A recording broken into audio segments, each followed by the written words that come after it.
Assalamualaikum warahmatullahi wabarakatuh. Saya ajudan seleb Aceh Besar.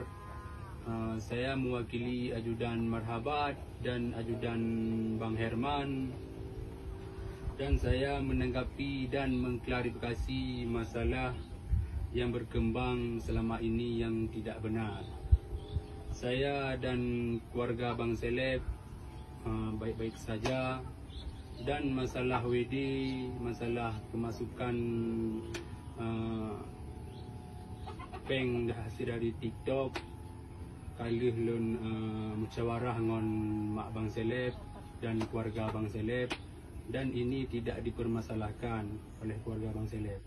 Mak, untuk barang yang saya beli seperti baju yang dibilang 5 juta rupiah, saya beli ke Bang Seleb. Baju Bang Seleb 35.000 itu tidak benar.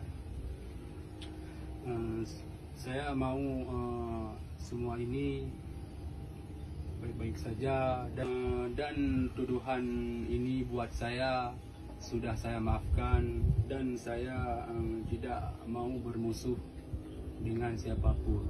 Kasih ini saya tidak menunjukkan untuk si A ataupun untuk si B.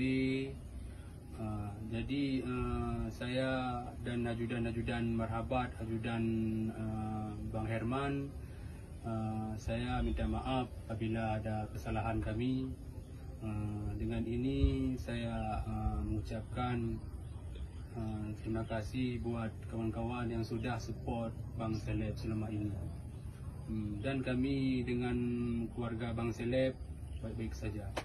Sekian, terima kasih. Assalamualaikum warahmatullahi wabarakatuh.